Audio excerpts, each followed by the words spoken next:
Her husband would make sure of that. She knew he had a vengeful streak was as long as his addiction to all things related to ramen. Someone messed with his family and those he loved.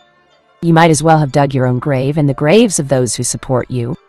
Naruto had shown that not only was he back from the grave, but had developed a much ruthless mentality, and it was manifesting itself now for her to see when it came to dealing with their family's enemies located inside a single village. Yeah, real soon. It's high time this world was brought down upon itself. The old world is going to burn. My enemies will fall. But from the ashes of the old world, I will bring in a new one, where our son can grow without us worrying for his safety, or being kidnapped by power-hungry idiots.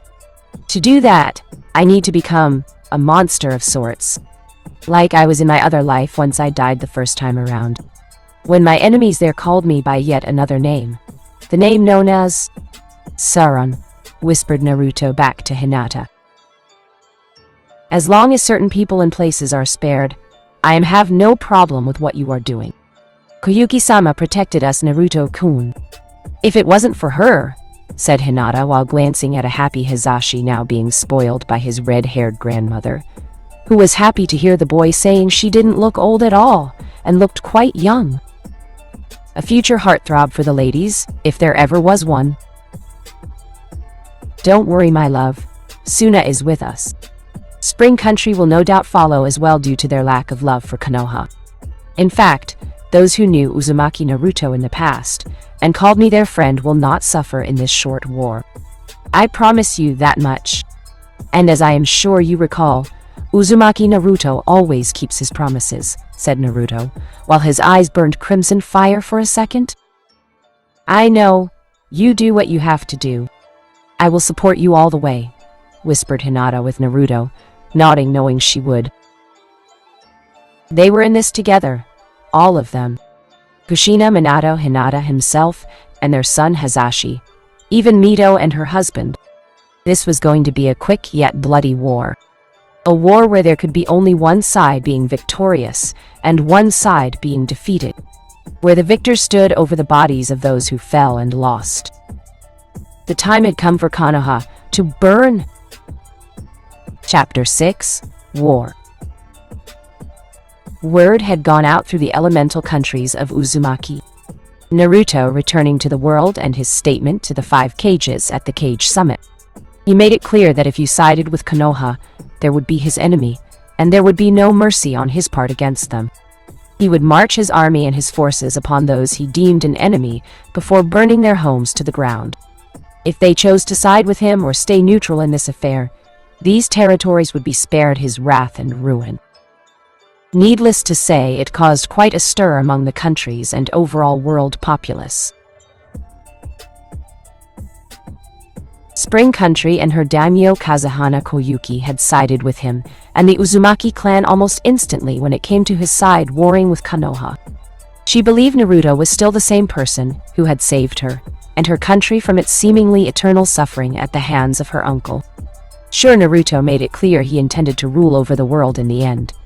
But Koyuki knew her position, and her country would not face harm in supporting the future emperor. She knew from her own experience with Naruto that the man could pull off the impossible, and to go against him, much less his clan, was not the smart move on her part.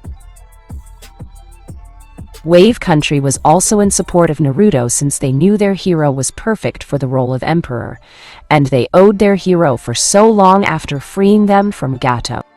If they were to abandon him now when his plans for the world were no doubt already set in place, for when he achieved his goal, they would be no better than Konoha, and all the traitorous filth residing within the village. They couldn't do that to him. The Kazekage of Suna made it clear his village would support Naruto in his quest to not only destroy Konoha, but to unite the elemental countries under his rule as emperor. The Wind Daimyo was not exactly pleased with this decision made by Gaara, and planned to make him reconsider under threat of either removing the man as Kazekage or cut funding of Suna to an all-time low. So the people in the shinobi village changed it for him. It was shame for the daimyo would not be meeting Gaara due to losing his head from a surprise attack on his travel to Suna with no evidence of who attacked him. though some merchants miles away on the same path to Suna swore they had heard what was the loud sounds of a mind-numbing and nerve-freezing shriek from some unknown presence at the time. While it could not be proven who attacked the Wind Daimyo's escort and brought about the man's death, everyone knew only one person benefited from it, and the message behind the attack was clear. Do not challenge what cannot be challenged. Needless to say, the new Wind Daimyo decided it was best to side with Naruto and the Uzumaki clan in his plan. The man didn't want to risk losing his head over the issue, and it wasn't like supporting the Uzumaki clan was necessarily a bad thing. The daimyo would still rule over Wind, but merely answer to higher authority in a position of power. As for the other countries and their daimyos, they had been outraged by this move made by the Uzumaki clan, much less Uzumaki Naruto. At first, they thought about ordering their shinobi villages, and even their own armies to attack the Uzumaki clan's homeland of Uzu to crush them.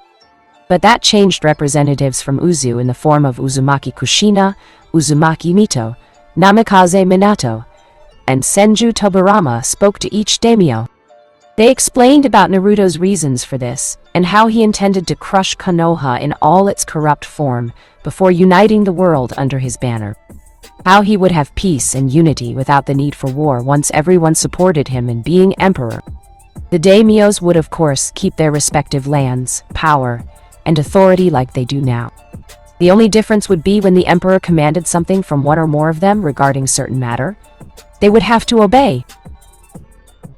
Each daimyo had to admit the emissaries sent to meet them were very persuasive, and instead chose to keep their own forces from attacking Uzu. If only for the moment. The might Uzu possessed was indeed vast, its allies were many, and it was clear the Uzumaki clan had many powerful warriors under its command. And all of them were hungry for blood of those they deemed their enemies, which in this case was just Konoha, along with anyone else who would support them. As for the other remaining cages, they made it clear, with the exception of Danzo, that they would not fight Uzu or its allies in this war. They would be on guard and have their forces at the ready to defend themselves should an attack on their territory happen, but it was clear everyone had decided on going on a defensive approach. Speaking of Danzo, the Rakudame Hokage was irate at what had happened at the Cage Summit, and how the other cages refused to come to his aid. Even worse, one of them had joined Uzu in an alliance, and Suna was in a key strategic position to keep Iwa at bay if required should the Tsuchikage decide to launch a sneak attack of his own. Not that the Tsuchikage would do anything of the sort, given how the old man hated Konoha, and had a chance to see it happen simply by watching from his loft perch in Iwa. Add to the fact it was now out that the former Yondaime Hokage was back from the dead, and was now on the side opposing Konoha. Why ruin the show by sticking his big nose into the middle of it? In any case, Danzo had put Konoha and the surrounding territory on lockdown with a strict curfew for all civilians, while ordering the training of every shinobi to be doubled. Not only that, but every single person with skills in fighting, whether they were retired shinobi or simply stronger than your average civilian, were conscripted to fighting for Konoha. Danzo made it clear, you want to live in Konoha and be protected behind its walls, you have to fight for it. And Danzo knew deep down that Naruto was going to make them fight for it. So Konoha cannot and will not receive any support from the Toads for what we did to the Kyuubi Jinchuriki. Why am I not surprised? And you did nothing at the same time when they refused. Your very existence has become most taxing for Konoha as of late, Jiraiya, remarked Danzo while the Sannin glared at him. As if you are one to talk, Danzo. Your actions help set things in motion just as much as mine did. Yours and Sarutobi Sensei's actions even predates mine. So if anyone is left to blame for things, it's you, title of Hokage or not.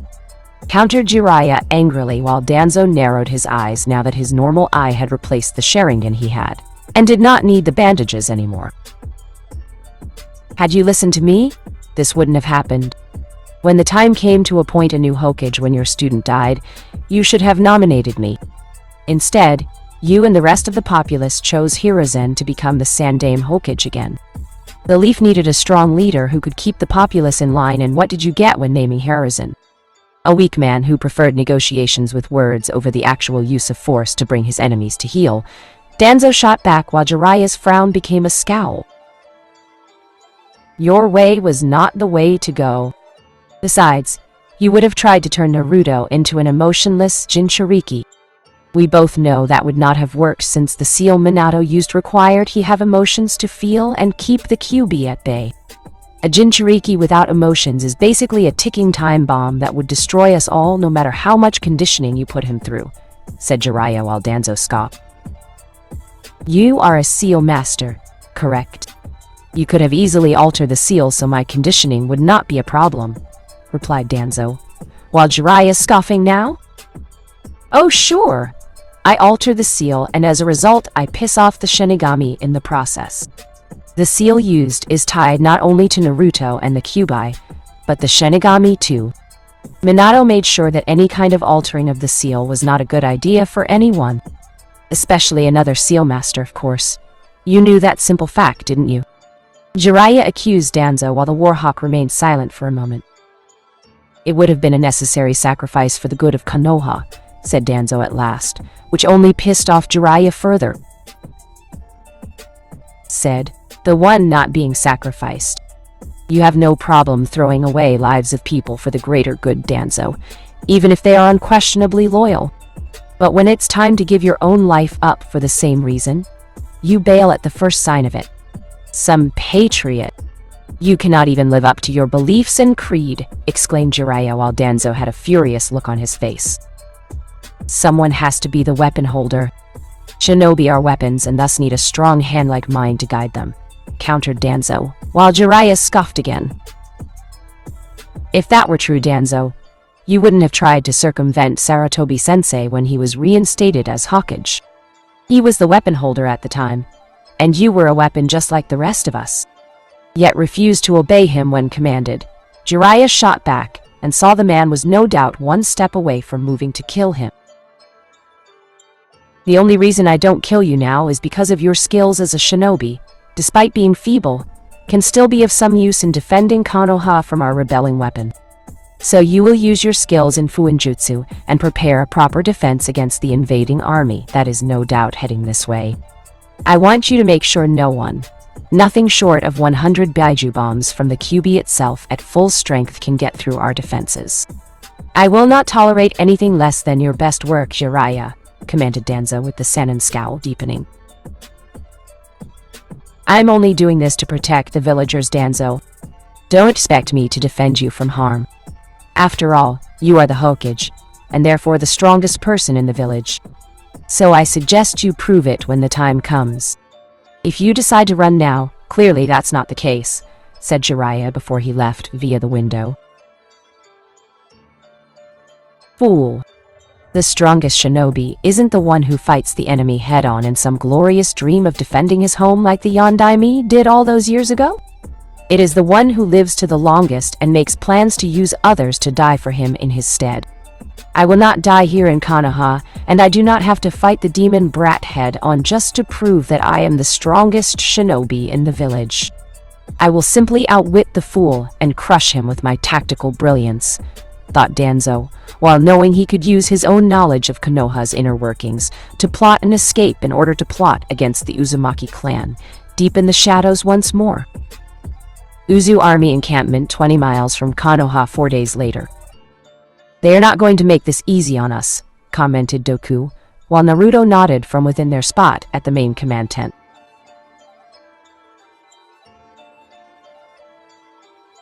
I don't expect them to make it easy. I expect them to fight to their last dumb breath, and hope beyond hope I fail or die prior to reaching Konoha with my army. Even here I can smell and sense their fear of me, fear of my power, my army, my wrath, my fury, my rage, my vengeance, my justice. Everything I want and will get from them is what they fear most. For so long they have imagined themselves untouchable, undefeated. They believe the heavens and the gods above favor them, but no one favors them, not gods. Not demons. Neither heaven nor hell wish to embrace these fools for what they have done. And not just to me, but to others, like my wife, my son, making them fear the day when vile creatures like those in Konoha would take them from their happy place in the world and turn it into a nightmare beyond measure. And not just my family either. They want to make other places, other countries, and other shinobi villages fall. I will admit, as the Dark Lord Sauron of Middle-earth, I was something of a similar mindset in regards to that realm, but I had served dark powers merely to achieve my own personal goal, said Naruto while he looked at the map in front of him. And what was that personal goal, my lord? Asked Doku curiously. My personal goal was finding how I could one day return to my wife and my son, in order to protect them from harm. I could not do that in service to the light, so I left it for the shadows. I left for the very darkness that many of those living within Konoha have long since said is where I belonged. Not surprising, since I was a monster in their eyes and did not belong in the light they believed shined down on them every single day. Maybe in some ways they are right. I am a monster, a demon, but I am a monster and demon of their own making. It shouldn't be any real surprise this monster and demon they created has decided to return in order to make them pay the price for their actions committed against me, said Naruto coldly, while the ring of power on his finger pulsed and glowed brightly with rage similar to his own. They will soon enough. Reports suggest the defenses around Konoha are much stronger now, thanks to Jiraiya of the Sannin using his skills in Fuinjutsu to increase the defenses around it, said Doku, while Naruto waved it off. Not important. My mother, father, and Uzumaki Mito can disable any form of Fuinjutsu that Jiraiya can do in their sleep. They can take care of it. While my Fuinjutsu masters are taking care of that, I want Hashirama, Tobirama, and Hiruzen to strike out at all of the hidden secret passageways that lead to the underground area beneath Konoha. They were built during their time for different reasons, so they should know that place like the back of their hands. I want everything beneath Konoha destroyed and all escape route meant to help get certain people to safety effectively sealed off, said Naruto while pointing to the map on the table, and saw Doku nod. What of Hate Kakashi, Jiraiya of the Sannin, and the rumored individual with the power to use the Mokuton? Aside from Danzo, they are your biggest concern here, said Doku while Naruto narrowed his eyes. My father will deal with the first two. As for Yamato, I leave him to you, Doku. He was the village's ace in the hole should I decide to go rogue, and they needed to capture me long enough to restrain the Kyuubi's power within my body. My leash, if you will, that they could command to tug should I get too spirited in defying them. So my orders to you pertaining to him are quite clear when I say this to you. Cut his guts out and hang him by those guts on the nearest light post for all to see, while the animals scavenging for food are to feast on his flesh. When you are done, commanded Naruto in an icy cold tone, while Doku nodding. As you command, my emperor, said Doku before Naruto motioned for him to leave, and he walked out of the tent. Soon, Konoha, I will have my revenge. Soon, Konoha will burn, and so will those who hurt me for so many years. Those who betrayed me. Those who would rather see me die an agonizing death, and deny me the happiness I wanted. The happiness I deserved, said Naruto to himself before his ring of power shined even brighter, and the armor of Sauron covered his body. Everything is ready, my lord, said White Zetsu after manifesting itself behind Naruto. Those leaf fuckers won't know what hit them. The rain and the darkness around the village makes perfect cover for the samurai, said Black Zetsu while the burning red eye of Sauron glowed on their head. Good. You have done well, Zetsu. I knew subverting you to my power was the smart move on my part, said Naruto with Zetsu nodding slightly at the man's praise. Flashback shortly after the fall of Aim. Loud shrieking alerted Zetsu of his enemies closing in on him. Normally, he would just vanish to escape his pursuers, but the plant-like creature was running low on chakra. His hunters had been relentless in their desire to see him captured or killed, whichever came first for them. What's more, they seemed to be using their skills to force Zetsu where they wanted him to go, and it wasn't long before sensing he was surrounded. "Enough of this shit! If we're going down fighting," exclaimed the Black Zetsu angrily. "After what I have in mind, Zetsu, you just might wish you had died fighting me," said Naruto, while appearing behind the plant figure, in royal robes befitting the high elves, or in this realm, an emperor. "Oh shit, it's the Kyuubi Jinchuriki," exclaimed the White Zetsu. "Former Jinchuriki. All the Biju are free now of their vessels and possess bodies of their own. They answer only to one person now." "Me," said Naruto coldly, while the 9 Biju, looking like the ring wraiths of Middle-earth, appeared from the shadows with swords drawn. "This is only a temporary setback. She will return. Our mother will return to this world and rule it again," said Black Zetsu defiantly, while Naruto quickly shot chakra chains around the plant figure before he could do anything to make an escape. "Who?" asked Naruto, while both sides of Zetsu grinned evilly. "Kaguya, mother to the Sage of Six Paths. Your ancestor and the ancestor of the Uchiha and Senju clans. It is through her that you and the Uzumaki clan even exist as a long-line descendant. The same with the Senju and Uchiha. Even the Kaguya clan from Kiri speaks for itself. All through her 2 children she brought screaming into the world. But her love for them is gone. Now there is only desire to see what her sons created be turned to ash. You being no exception," said the White Zetsu, while Naruto looked at him with a bored look on his face. "And let me guess, so long as you live to carry out her will, Kaguya has a chance of one day returning?"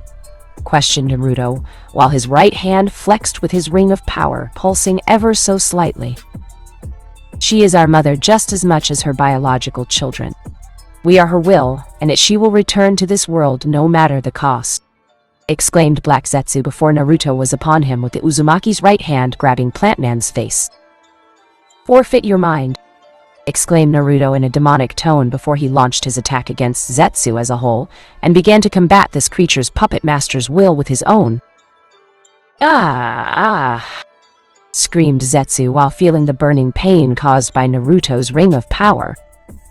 "You will not resist me," exclaimed Naruto while digging deep into Zetsu's mind and finding the part where Kaguya has placed her will within the plant man's body. Within moments it became a quick battle of wills. One would win and dominate the Zetsu from here on out. The other would be destroyed in its entirety. No spirit, no soul, no will, nothing. "You will not take him from me. He is mine to command." "To control!" exclaimed the will of Kaguya defiantly. "Be gone, Kaguya. You will not impede my plans with your return. This world has only a need for one true ruler of the elemental countries, and it will be me," commanded Naruto before forcing the full brunt of his power upon Kaguya's will, and burned hers off of Zetsu. "No, whoa!" screamed the will of Kaguya while resisting Naruto's power. "Die!" commanded Naruto before his power fully wrapped around Kaguya's will and crushed it without mercy. Before implanting his own will into Zetsu and make the plant man his loyal servant to the end of time. "What orders do you have for us, my lord?" asked the White Zetsu first. "What do you command?" asked the Black Zetsu second. "You have infiltration work to do." "Make me proud," whispered Naruto cryptically, while Zetsu bowed. End flashback. It was time for the Dark Lord of Middle-earth to make his presence known, if only for one last time, to destroy his enemies as Sauron, but rule over the world as its emperor, while being Uzumaki Naruto. Konoha 2 hours later. It was cloudy. It was dark. It was raining. Lightning shot out from the heavens, striking different places here or there whenever the lightning struck. Winds howled in fury, and the darkness around the village seemed to grow stronger with each passing moment of the day. Yes, day. Not night. Day. But it was so dark out, it might as well have been night given how no sunlight was getting past the dark storm clouds above. But that was not Konoha's immediate problem right now. In fact, this weather was at this point in time considered to be normal for them, and had only gotten slightly worse in the last few hours. And for good reason too. Konoha was under attack. Under attack and under siege by an army of samurai and ninja currently flying the banner of the Uzumaki clan. Though the banner in question had gone under a slight modification of just being a spiral with a red circle behind it. Now it was a spiral within a great burning eye. The Eye of Sauron. The swishing down of a large boulder launched from a catapult could be heard before it crashed into the wall of Konoha. It smashed into the wall hard, destroying the pieces of the large wooden defensive structure on impact. Several other boulders, some of which were on fire, also were launched, but the ones burning were sent flying much farther into the village itself, hitting buildings, spreading the fire despite the heavy rain, spreading the destruction being unleashed on Konoha by the invading army attacking the village on all sides. The seals Jiraiya had been commissioned to make and had been put in place were removed earlier in a stealthy sneak attack by his father, mother, Mito, and several other members of the Uzumaki clan. Not that the seals Jiraiya made would have done any good, but it was better to remove such annoyances before they can cause any possible problems. The Leaf Shinobi, who were all assigned to watch those areas, ranging from Chunin to Junin, were easily and quickly slaughtered without mercy. Their bodies hidden or disposed of in secret to keep anyone suspecting the attack ahead of schedule. Underground, Konoha's root nin were being annihilated by first 3 Hokages who at one point ruled over the village. 2 of which were doing this of their own free will to dispense justice to those who had performed an injustice against their family, if not their very teachings. While the ironic pun intended. Third one among them was being forced to do it on the command of his master. That was Uzumaki Naruto. The clan head had hijacked the revived Sandaime Hokage's mind and put in it an all-consuming command into the man's head to fight all Konoha shinobi that stood in the former Dark Lord's way. Hiruzen had tried to fight it, if only for a few seconds, but the might and will of Uzumaki Naruto was too powerful to resist. Naruto had showed him the truth behind the night, the QB attack, shown Hiruzen how his beloved wife had really died at the hands of one Uchiha Obito, and how said woman would be ashamed of him for being the manipulative monster he had become all those years ago. In short, Naruto had broken Hiruzen, and bound the Sandaime Hokage in chains that had locked away the majority of the man's free will. Now all the former Sandaime Hokage could do was serve his master, despite a large part of his entrapped mind, screaming at himself to not do this, and fight for the leap. Sadly, for Hiruzen anyway, the man was trapped within a prison of his own mind, and Uzumaki Naruto was his warden with the only key to the lock surrounding the bars. Mokutan, tree spears, exclaimed Hashirama before unleashing wave after wave of wooden spears at the root nin in front of him, and saw them all get speared to the walls of the underground area around them. Water style. Raging waterfall. Jutsu, exclaimed Tobirama before making water appear and, like its namesake, drowned the root nin in his path of water coming down on them like a massive waterfall. As for Hiruzen, he was commanded by Naruto not to use any jutsus from the long list his mind possessed, but rather rip apart any Konoha shinobi with just taijutsu alone. To break bones, break necks, and spinal column. To rip out chunks of flesh with your bare hands, the gouging out of someone's eyes while they screamed for mercy, and other gory means of destroying the human body, the Sandaime Hokage knew how to perform from his many years as a ninja, while his body was in peak physical condition. And sure enough, the former Sandaime Hokage delivered in a very gory fashion as he was commanded to do by Naruto. As for Naruto, he had walked right through the front gate after one boulder had smashed it to pieces, and his entrance had resulted in him being swarmed by Konoha nin. Some of the rookies and their senseis were there, each of them shocked and a bit intimidated by the sight of their former comrade standing there in the armor of the Dark Lord Sauron. Well, isn't this a surprise? My old friends have come out of hiding like cowering rats on a sinking ship. So nice of you to come see me so soon. It saves me the effort of finding and killing you all one by one, remarked Naruto with his nasty-looking mace in hand. And the tightening of his grip was heard when grinding against his armored hands. "Time for you to die, monster," said Kurenai while she readied for a fight. "You are going down, demon," said Ino while she prepared to strike his mind.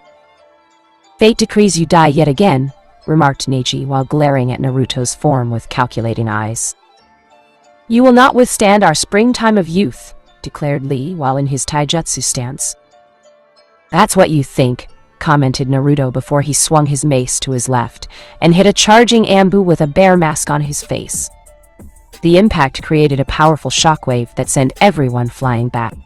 Some buildings nearby crumbled from it in the process. A group of Junin tried to strike out against him, but Naruto again sent them flying with his mace, and with the ring of power unleashing itself on their bodies. The hits themselves broke said bodies on contact while buildings around him fell with every swing of his mace on a person, place, or even the ground. As the infamous Dragon Smug once said many years ago, right before the attack on Lake Town, "He is fire. He is death." Around Naruto, the army of dark-armored samurai, his dark samurai general Doku, and the Uzumaki clan members all swarmed inside Konoha, cutting down one person after another. Some of the rookies, like the Inoshika Cho, along with their parents, tried once again to team up against Naruto and bring this invasion to a halt with his death. But to their horror, Naruto's power was too much for them to handle. The shadow users found their powers would not restrict Naruto upon contact, but rather be turned against them and were choked into unconsciousness. Ino and her father tried to attack his mind, but the former was repelled back and knocked unconscious. Meanwhile, Inoichi had his own mind violated by Naruto's spirit, grabbing his own before the Konoha shinobi's head was strained to the point where it couldn't take anymore, and the end result caused Inoichi's head to explode right there on the spot. As for Choji and his father, both had expanded their bodies to be that of giants, and tried to stomp on Naruto's smaller form, only to have the force and power behind the swing of Naruto's mace, obliterating the leg or arm used in the attempt to crush him. When both Akimichi shrank down to normal size to prevent massive blood loss, they were on the ground with Choji without an arm, and his father without a leg quite literally to stand on, both crying out in pain while Naruto walked by in his armor, without a care in the world, and let the cries of pain from his enemies echo throughout the village, even after they were captured by his samurai per his standing orders prior to the attack. He ignored the cries of death, as samurai and Uzu-nin annihilated the Konoha shinobi around him one after another, without mercy. Many of the ninja in his village did nothing but hurt him when he was just a child. Same with the civilians. Those that didn't hurt him physically did it emotionally by putting him down, calling his own mother a whore from the red light district, and his father of all people a bastard. Also, those very same people did absolutely nothing to stop the abuse when it happened on a physical level, and simply felt it was better to watch if it caught their interest. "You ungrateful brat," exclaimed Jiraiya, as he descended upon Naruto with a Rasengan in hand, and aimed to kill his former student. Only the bee batted away by Naruto's armored fist from his left hand. "You have no right to speak to me about being ungrateful, Jiraiya. You who betrayed my parents, helped in the betrayal of my clan, helped this village hurt me, abuse me. And for what? Because of some stupid prophecy. So you could hijack it to make yourself and your ego finally cast a shadow over others who once cast it over you?" questioned Naruto while he saw Jiraiya slowly get up off the ground. "It was necessary, boy. Your damn clan was becoming too powerful. They had to be put in their place. They even had the nerve to demand Mito return to Uzu during her elderly years, so they could transfer the Kyuubi into another Uzumaki of their choosing. They had no right to deny Konoha a bijou," exclaimed Jiraiya angrily. "Considering how you and everyone else feel about the bijou, or their Jinchuriki, I think we have every right to have the final say," remarked Naruto, while Jiraiya scowled. "You and the rest of the Uzumaki clan are filled with a bunch of naive fools. You have power and you don't know how to use it. To unleash power to the next level, exclaimed Jiraiya while seeing Naruto tilt his helmeted head slightly before letting out a cruel laugh. You think I don't know how to unleash my power? You do not know why have I done since my death in this realm.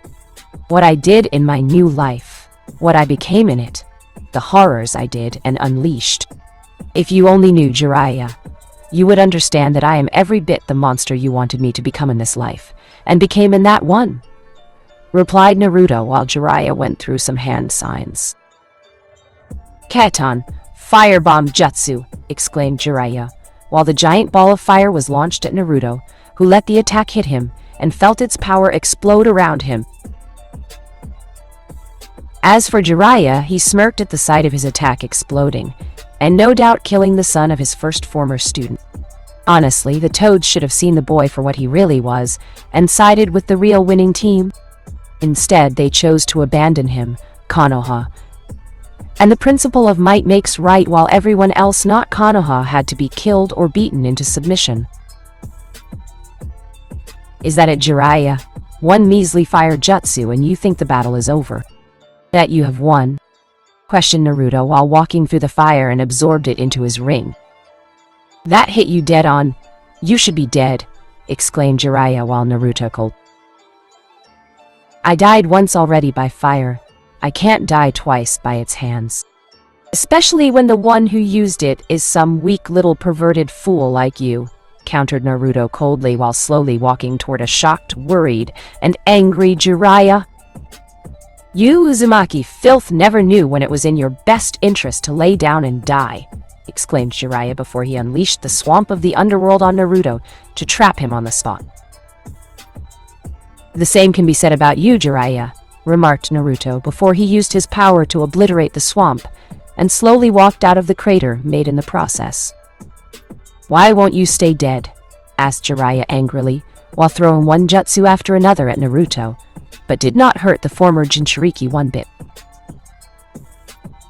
Because I can't die at the hands of a foolish old man like you, especially one who has no shame and tries to influence a prophecy he shouldn't have tried to meddle with in the first place, said Naruto before he batted the water, jutsu used by Jiraiya toward a random direction that resulted in the destruction of a random building.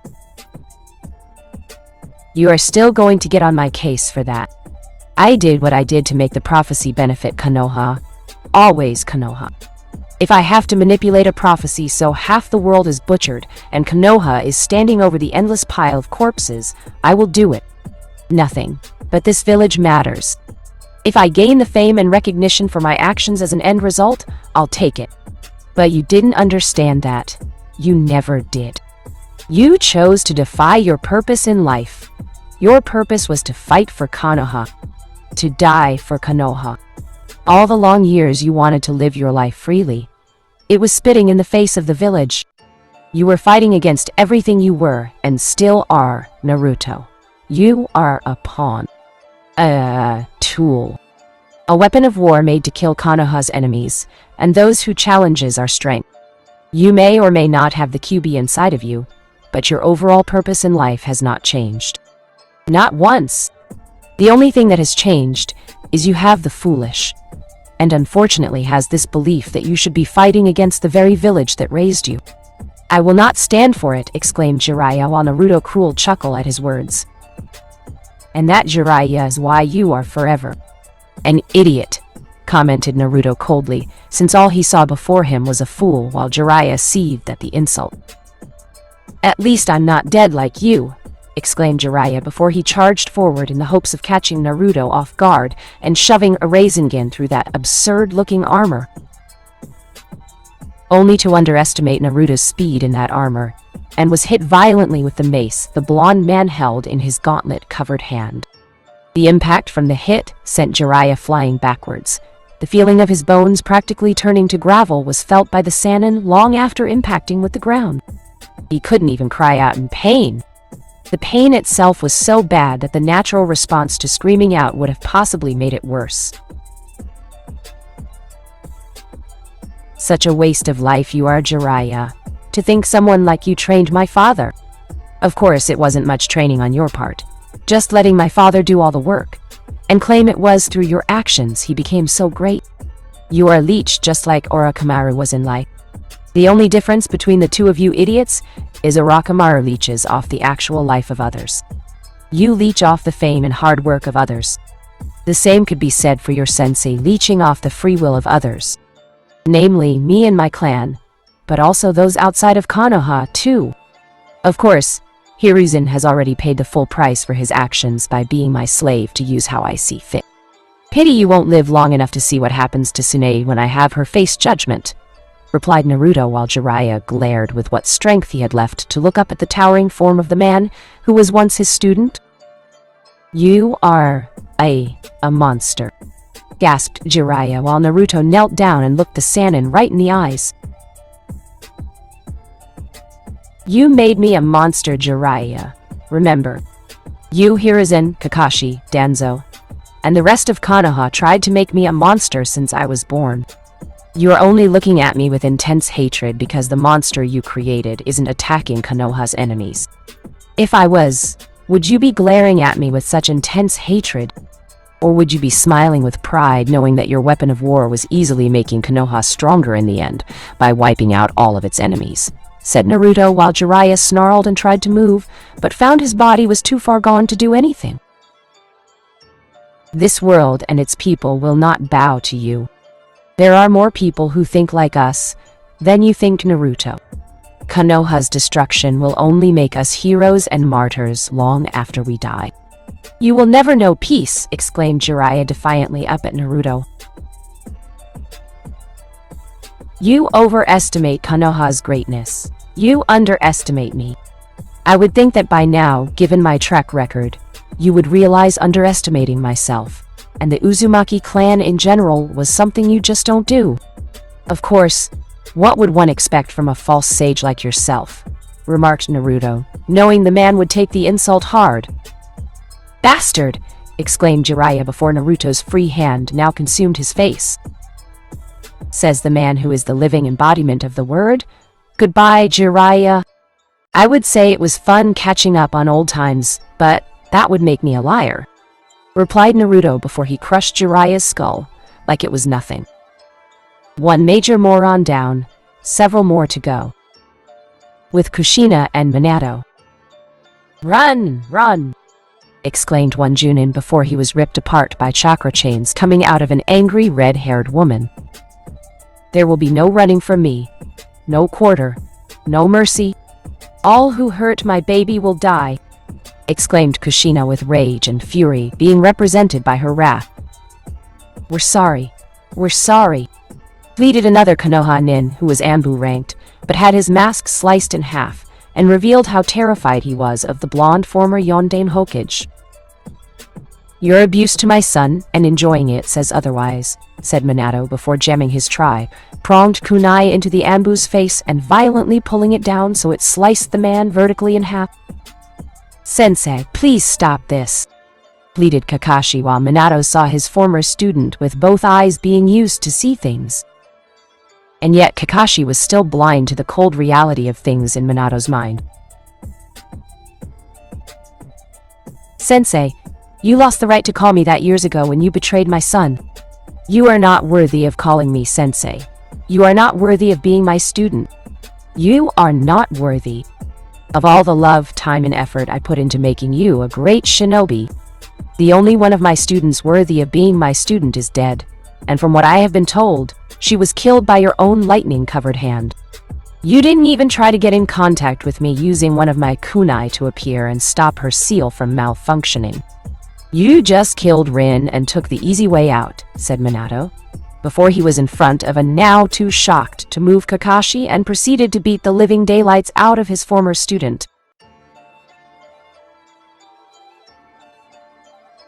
As for Kushina, she was ripping apart multiple shinobi, at once either with her chakra chain or through her sword with the Uzumaki clan symbol burning on the bottom of the hilt and the flat side. Those she killed with the chains or sword died mercilessly when compared to some who were hit right in the forehead with the hilt, for the symbol on the bottom was special. Laced with magic and fuinjutsu, it actually projected the horrible light. Naruto endured growing up all the way to his initial death. The pain, however, would be so great from being enhanced, or rather amplified several thousand times over, that death was instant, yet felt like an eternity. Kushina deemed most deserving of such a death for what they did to her son for years, and enjoyed putting him through so much pain. Well, now her son's pain. It was now theirs for the short few seconds of life the outside world have them before the end. As for Mito, she had made her way to the hospital, crushing every single Konoha shinobi who stood in her path, or was running away along that path. Nurses and doctors were also included in this path of destruction. The wife of Senju Hashirama was not some weak, frail housewife or dainty daughter of a feudal lord who had servants ready to serve her hand and foot. No, she was a kunoichi. She had been in battles, wars, fought the Kyuubi, and Madara when the two unleashed themselves on Hashirama. Many shinobi in this very village forgot this fact, which was taken out of the history books to further make this village seem better than it really was in real life. Mito had made it her mission to correct that mistake. She would remind the world why the Uzumaki clan, and herself by that extension, were not to be trifled with in any sense of the word. Mito would see to it that a new history book about her and Konoha would be written with the blood of these stupid people, and her hands held the kunai pen that would be dipped in the ink needed to write it.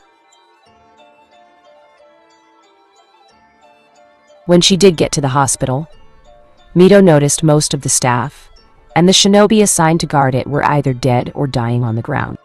From the look of horror on their dead faces, they had all died from some kind of poison of some sort. And the actual poison had not been a quick one. No, it had been slow, torturous, and cruel, all rolled up in one with hallucinogenic properties to further add to the plan. There, in here. Her assistant has barricaded the room? I could get in there easily, but considering this is personal, said the white Zetsu to Mito, who was outside the door of the woman's intended destination. We felt it was best to let you smash down the door yourself, said Black Zetsu, while Mito gave a brief nod before facing said door.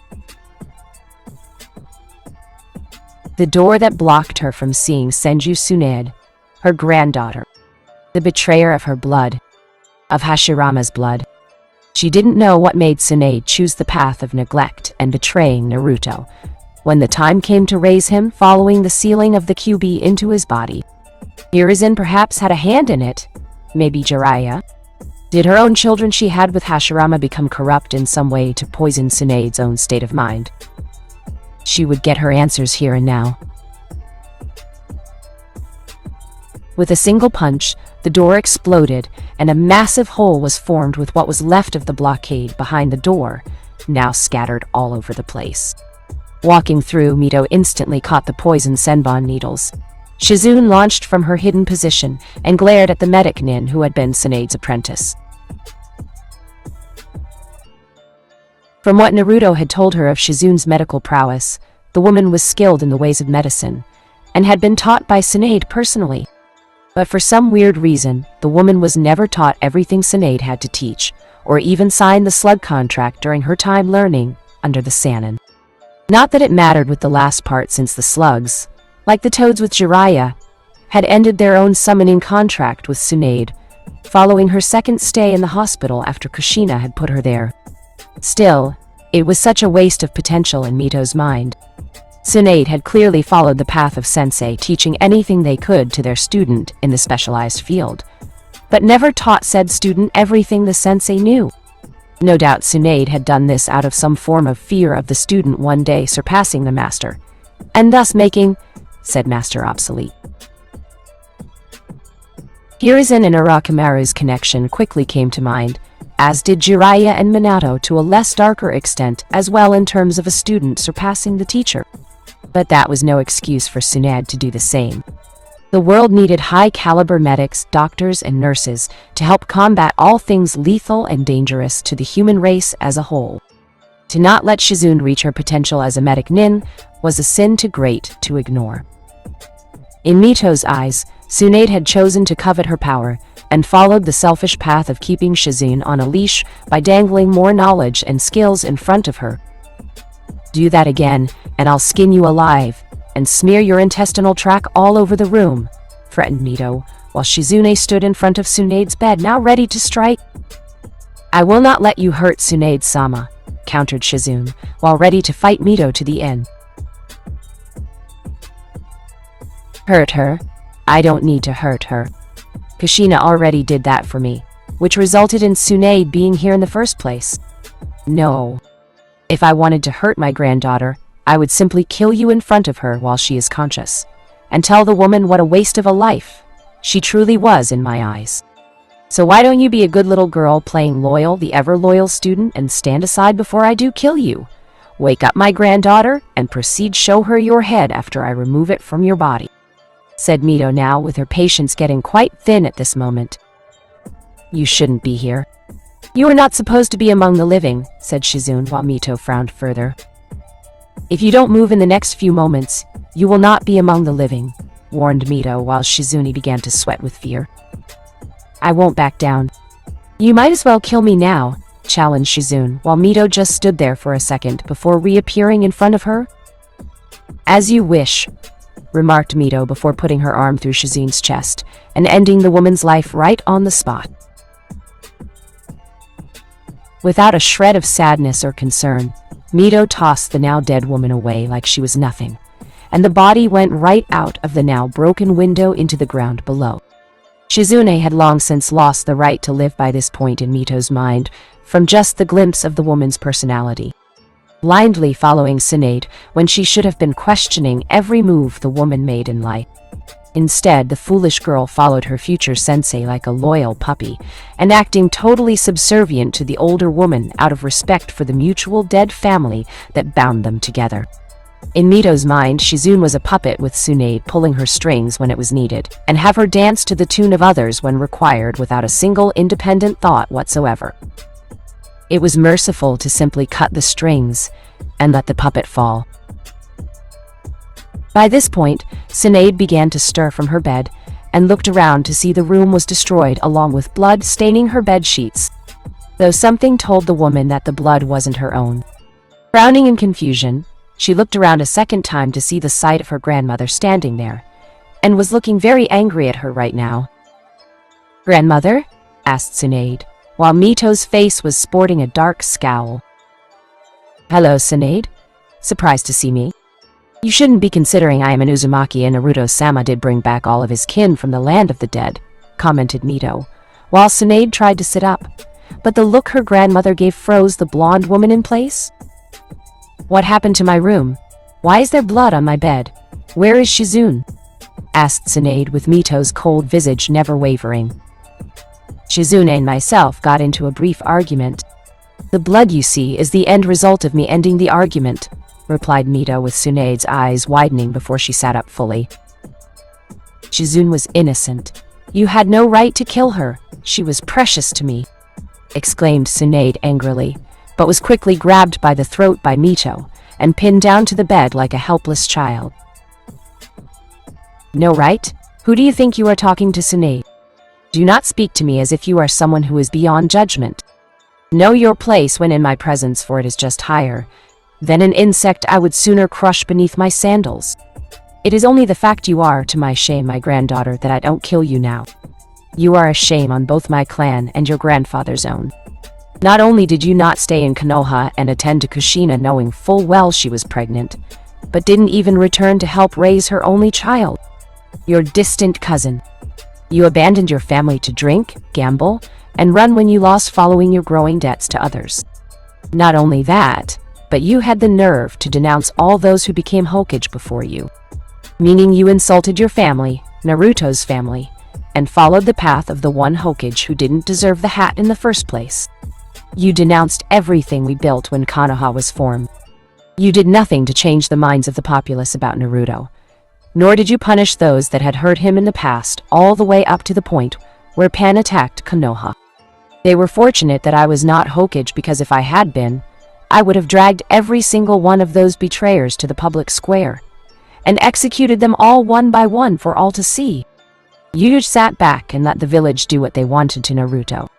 You just sat back and let a group of people on a council, which shouldn't have any final say in the first place, abuse a member of my clan and a member of your family," exclaimed Mito with Tsunade, trying to free herself from Mito's superior strength, but with no success.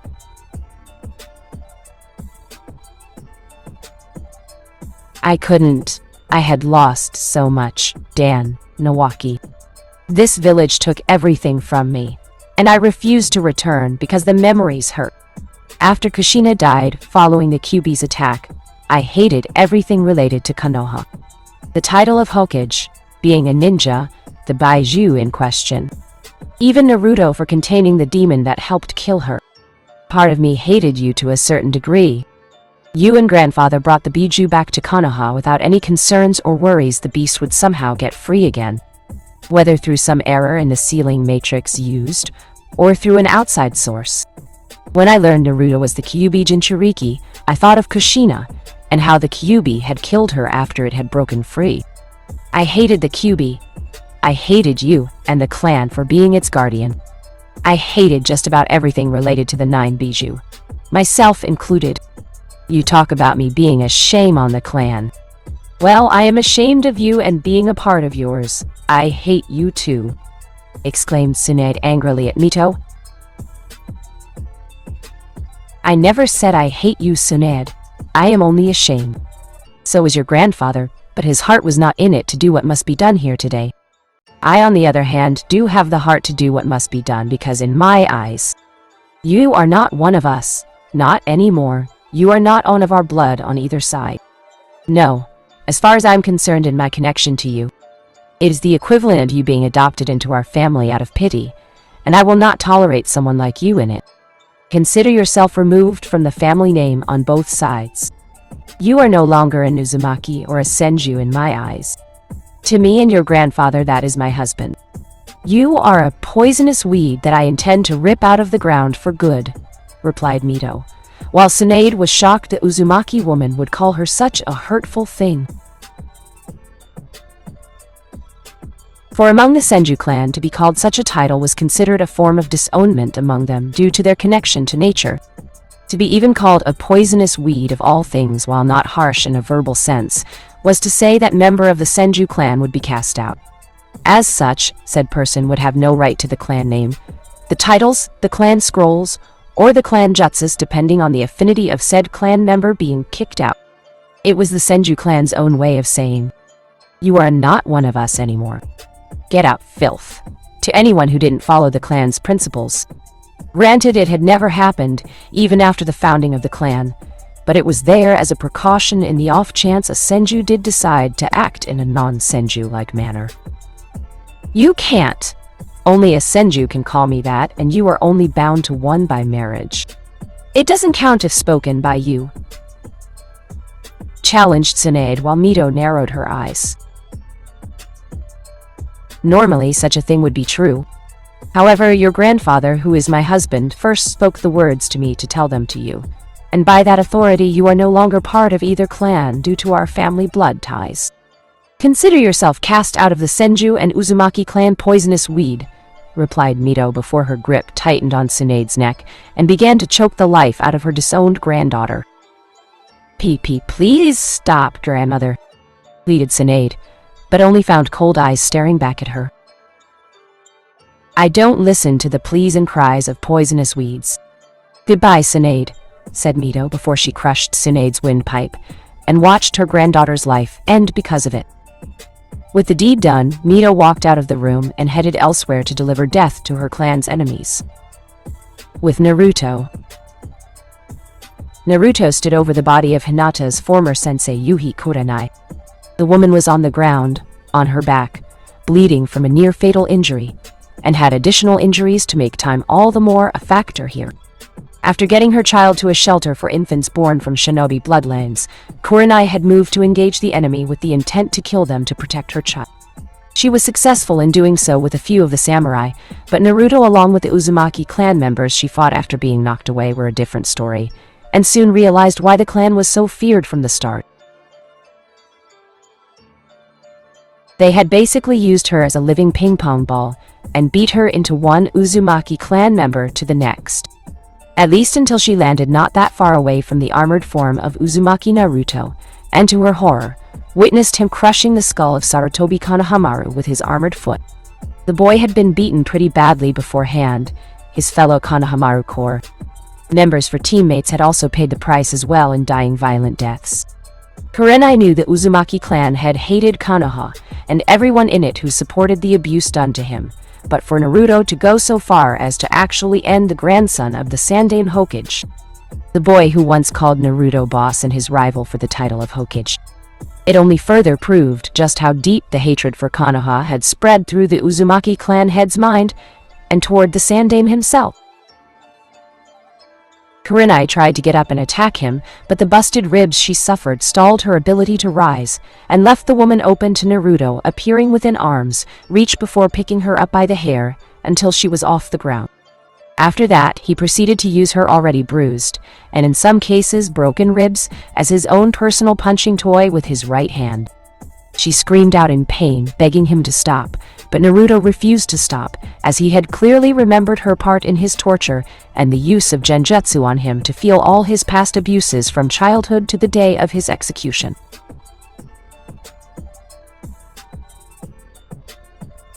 With each punch, Naruto's ring of power pulsed, showing her images of his abuse, but putting the woman in his sandals, making her feel his pain in that short time, yet made the intensity of each moment feel like it had actually happened to her. In the moment, by the time Naruto had finished punching her one side repeatedly, Kurenai felt like half of her body had been caved in, and no doubt have several key organs dying on her. She was in so much pain that her ability to scream had been silenced from her throat going hoarse from when she started screaming. When Naruto dropped her, the pain spiked upon impact with the ground, and she whimpered from it while the shadow of her attacker loomed over her body, with rage burning clearly behind that scary helmet. "Anything left to say before you die?" asked Naruto with his mace in hand now, and it was clear what would happen next. "Tell Hinata, I'm sorry. I loved her like a daughter. I only wanted to protect her from any harm that would destroy her innocence. I overreacted.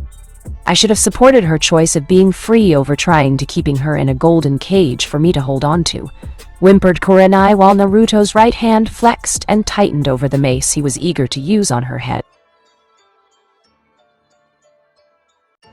"If I was the man I was all those years ago, I would tell her you were sorry, Kurenai. But I'm not that nice of a guy anymore, so I refuse. Out of all things to say to me before death, you decide to choose the path of regret and sorrow regarding my wife's past treatment. I see your apology for what it really is, so I won't be telling Hinata such empty words. Do you know why? Why you were living the happy life up until now with your friends and your own child? My wife lived a life of fear and worry. Fear and worry that someone from this very place, possibly you, would come for her, and our son Hisashi. All so you could mold them into obedient tools for your damn Hokage to use in the future. Don't bother denying it. We both know you never approved of me, or the idea of Hinata being the mother of my child," said Naruto, while Kurenai began to cry. "That's not true," protested Kurenai while sensing her future killer getting angrier. "Isn't it? Why should the demon brat know love from any woman? Why should I, the monstrosity for a Jinchuriki, know what it's like to be a father?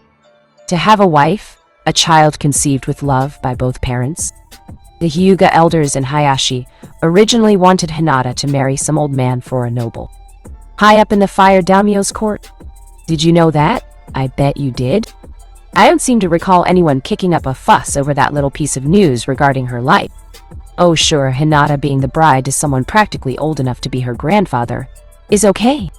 But her being married to the QB Jinchuriki and being pregnant with his child. You looked at me as if I had sold out the village to Orochimaru and Uchiha Madara while bathing in the blood of innocent children, after I just finished butchered them all with a rusty sword," exclaimed Naruto while Kurenai winced since she knew all of this was in fact true, but still looked somewhat defiant in his presence. Hinata had so much potential as a kunoichi, so much more than anyone else from her age group or near it, and she threw it all away. For what? Just to be the mother of your child. To be your devoted, loving housewife. Hinata deserved better, countered Kurenai with anger in her voice.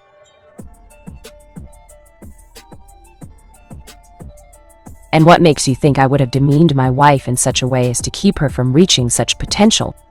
I always knew Hinata was strong. I believed in her when no one, not even you, believed in her. For Kami's sake. Her clan put Hinata down for years. Yet you did nothing against it. A clan matter, people called it. You hide behind your technicalities and moral obligations to not interfere in family affairs. But we both know Hinata should never have suffered at the hand of her clan. Even after she married me, you still preferred that your former student live the life under the thumb of the clan that oppressed her over me. Me! I gave Hinata more love in the first 2 years we were together than her clan ever did when growing up. Does that make sense to you in that thick skull of yours? Said Naruto, while Kurenai's hatred for him was wavering for only a second before it returned. You were always a monster. A lowly creature that should have been killed as a baby just after birth. The only reason you weren't is due to your value as a future weapon. But I saw how it was pointless to nurture you after seeing how much of an idiot you really were at the academy, spat Kurenai while Naruto let out a cruel chuckle. Did it ever occur to you that the reason why I was so stupid is because no one took the time to teach me, or rather, teach me properly? Think about it. Sasuke was supposedly so great at being a shinobi because people actually gave him all the attention he asked for. All the training, guidance, education, and everything else under the sun to make him into a prodigy among the ranks, just like his older brother Itachi. But give Sasuke absolutely none of those things like Konoha did me, and ask yourself, would he have been just as good? The answer is no. Imagine how strong I would have been had people not hated me, abused me, and didn't sabotage my training from the start. You would have had my loyalty if people had loved me instead of hating me. Instead, you along with Konoha will only receive my hatred and my wrath for past sins, said Naruto, while Kurenai glared up at him. Someone will defeat you. The world will not tolerate someone like you as its emperor, remarked Kurenai with Naruto tilted his head slightly to the right. Perhaps. But as things stand, you won't be alive to see it, said Naruto before he brought his mace down upon Kurenai's form and obliterated it on the spot. With Anko and Iruka. Damn it. If only I wasn't pregnant, I could help fight them off, exclaimed Anko angrily while Iruka hushed her with the two sneaking around, avoid the enemy around them. Quiet. If we get caught, we will either be killed or in your case held prisoner until the baby is born to be used for whatever the enemy has planned, whispered Iruka while Anko winced at his words since they were true. I know. All right. I hate this sneaking around and being unable to fight, said Anko in a whispered tone. We need to get out of Konoha and somewhere safe. Somewhere we can raise our child and without fear of being found by the demon's army, whispered Iruka before the two of them sensed something behind them. Or, rather, someone? Well, if it isn't Umino Iruka and his woman Mitarashi Anko. His very pregnant woman Mitarashi Anko, commented Doku, while Iruka glared and stood protectively in front of Anko. Stay back, monster, or you will feel my wrath, threatened Iruka while Doku laughed. How touching, such love, such devotion to your woman carrying your child. If I had organs behind this armor, I would have the strong urge to vomit, commented Doku as he walked closer and unsheathed his katana. You and your master will die here. Konoha is not so easily defeated, warned Anko while Doku laughed with amusement behind the tone of it. You give your village too much credit. When was the last time your village had a fight and won all by itself? You had help all those times. Allies, comrades, and loyal friends who fought for you to the point of giving their lives. But who stands by you now, after your crimes against my master? Suna has sided with us. Kiri wants no part of this war. Iwa wants you dead and is content to watch from the sidelines as your precious village burns to the ground. Kumo feels the same way. All the major countries as a whole will not stop us. Even your fire daimyo has agreed to let Uzu and the Uzumaki clan deal out final judgment against this village for its past crimes. Your former Hokages and their wives, with the exception of the Sandaime, are even joining in on the fight willingly. The current Hokage is currently fleeing from the fighting and knows the village is lost. But he won't get far. Even now, the first two Hokages are closing in on him, and Shimura Danzo will be no more, remarked Doku while Iruka drew a kunai and readied himself to attack. Anko, you need to run. I'll hold him off as long as I can, said Iruka while Anko looked resistant to the idea. You can't be serious, exclaimed Anko while Iruka glanced at her. You should listen to him, woman. Once I kill your lover, I intend to rip your child right out of your womb and make you watch as it dies before you do, threatened Doku, while he watched Anko's eyes widen. Anko, run. Don't argue with me about this. Just run. Now, commanded Iruka quickly, with Anko doing as he said. Such a strong yet dutiful woman you have, Iruka-san. She must love you a great deal, and you her in return. A shame you didn't care for my master as much as you did her when the time came to step up. Was it too much for you to be a man my master could count on? Mocked Doku while Iruka glared at him. Like you would understand. I lost everything to the Kyuubi attack all those years ago. I had to watch as the monster went unpunished while sealed away in a child. Why should I care if the warden of the prison dies? So long as the prisoner dies with him, I feel nothing for Naruto. All I have ever wanted closure, and Naruto's death with the Kyuubis gave me that. But then he dishonored my family and myself by getting married, being in love, and forming a family before I did.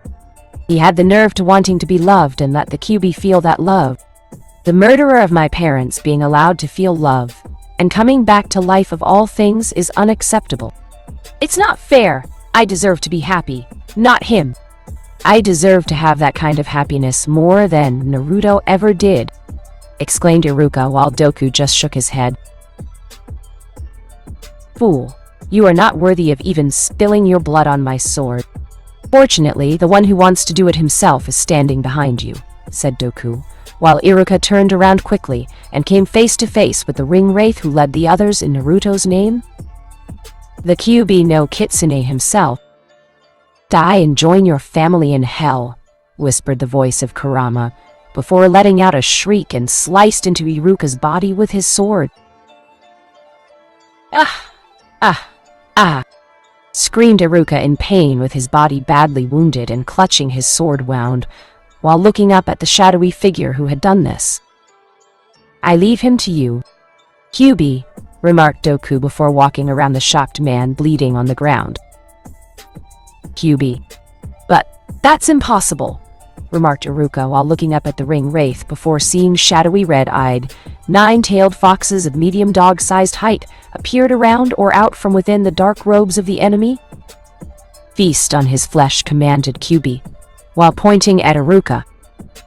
All Iruka could do was scream and beg for mercy, while the shadowy-colored red-eyed foxes summoned by their master did as commanded of them. With Anko. The very pregnant special Junin Mitarashi Anko was moving as fast her pregnant body would allow, while keeping the strain it could cause her child to a minimum. The very last thing she wanted to do was cause a miscarriage and lose the baby. Being with Iruka was possibly her one chance to have a family and be a loving mother.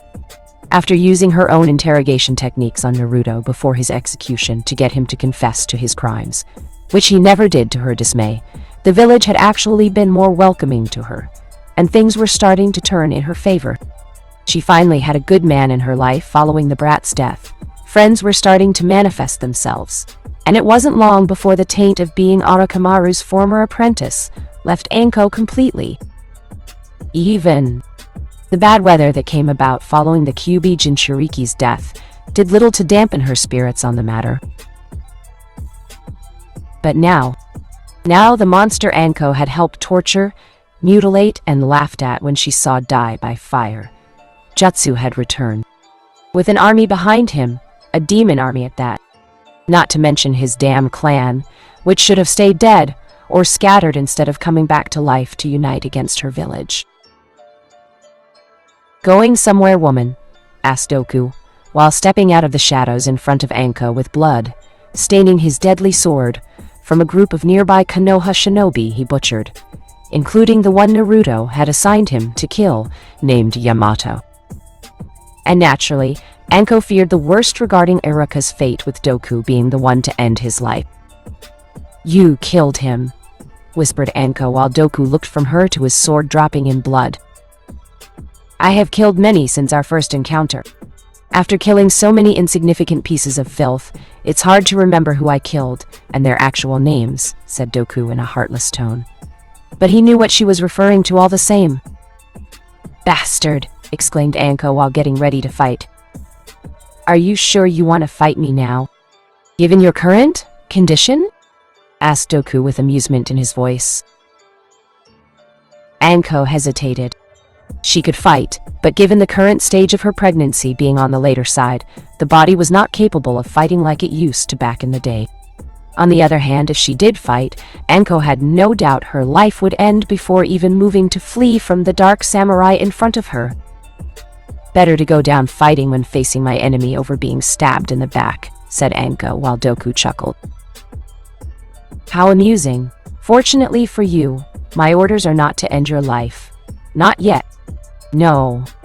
My master has other plans for you," remarked Doku before he nodded to someone behind him and made Anko turn around and saw the form of Zetsu standing there before he unleashed a pollen from his mouth that knocked her out with the plant man holding her.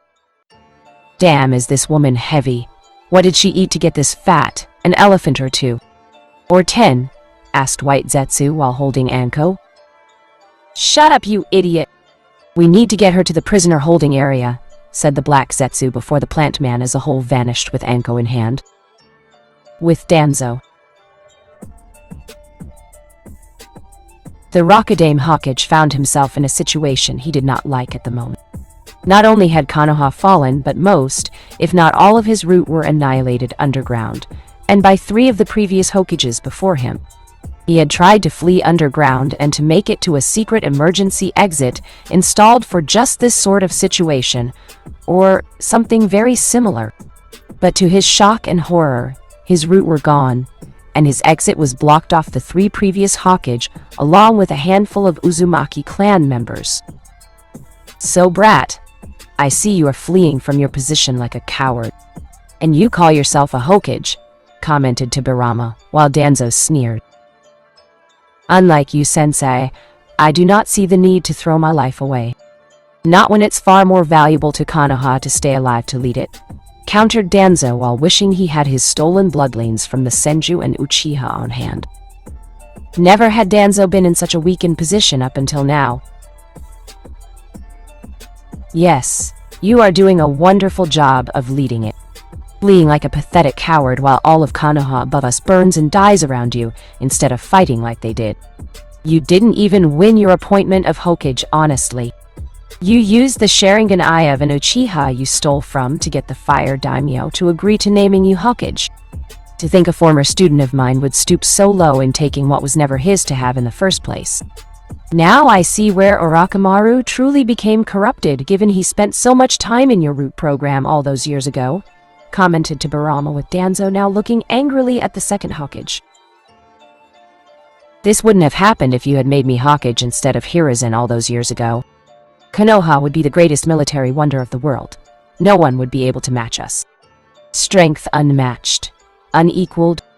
All other shinobi villages would either be wiped out or forced into service to do what we commanded of them. But you chose the weak-minded fool beside you to be your successor. I was finally going to take what was mine, and no one was going to stop me from becoming the next Hokage in order to make Konoha the strongest shinobi village in the world," stated Danzo while Tobirama now scowled at him. "At this moment, Danzo, an 8-year-old disabled child, is more worthy of being Hokage over you," remarked Tobirama before he was in front of Danzo, and punched the man in the face. Spitting out blood, Danzo drew his hidden sword from within his cane, and applied wind chakra to it to give himself an extra edge. The two shinobi moved at incredible speed, but Tobirama was clearly the faster of the two between them, not just because his body was in its prime, but because he had put a marker on Danzo following the punch to the face, and outmaneuvered the crippled warhawk each time. Tobirama wasn't an idiot. He knew Danzo well enough, thanks to Naruto, to know the man was not only a coward, but a cheat in all things, and would use any advantage against him to compensate for his increasingly growing elderly number in terms of old age.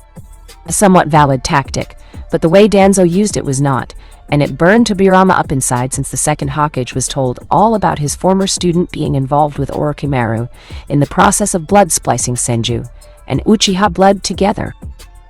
Die. Die and stay dead, exclaimed Danzo, who had finally lost control of his emotions and could no longer show restraint on his anger. He was losing everything around him. Everything within the village, from its people, to the buildings, to the jutsus, to the very air people breathed, was his to claim. He was the one who decided whether someone lived or died. He was the Hokage. He was the will of fire. Unlike you, Danzo, I have a much stronger reason for wanting to stay alive over your selfish one, said Tobirama before he blocked Danzo's sword swing and disarmed him of said weapon. And what would that be? Questioned Danzo while trying to use his now free hand strike Tobirama in the chest. But the former Hokage grabbed the hand at the wrist and broke it violently. To protect my family and those worthy of my love. You fight only for yourself, Danzo. You care for only yourself, which is why you were never worthy of being Hokage. You are afraid to die for those you love because you do not love anyone at all, said Tobirama with Danzo sneering, and wished he still had another arm to work with. And Hiruzen was worthy, challenged Danzo while Tobirama shook his head. Sadly, I had to choose in the spur of the moment between you two since there was no other possible candidates during that part in time. Perhaps at one point in his young life, Hiruzen was worthy of the title of Hokage. But his view of things quickly became corrupt and twisted, so in the end he is not more worthy than yourself, said Tobirama before he shoved his fist into Danzo's heart and ripped it out. I am Konoha, whispered Danzo before he fell over dead. No, you are not, remarked Tobirama with disappointment in his former student being clear in his voice. We're just about done here, Tobirama, commented Hashirama while appearing beside his brother. Good, we'll take the head with us and mount it on a spike for everyone to see. It's time this disgusting place we once called home had their corrupt will of fire snuffed out, said Tobirama, while Hashirama nodding. Konoha above ground. The fighting had dwindled down for the most part in the village. Most of the shinobi in Konoha had been killed. Some who weren't had been taken prisoner and taken to the stadium where the Chunin exam finals were usually held. Civilians who weren't killed in the initial assault before getting to shelters were also taken to the stadium and kept under watch by the enemy army. Some had protested the rough treatment they had been receiving when shoved into the stadium, going on about how they were citizens of Konoha, how they would not be treated like common criminals for much longer, and how Kami would appear to smite the demon along with his army.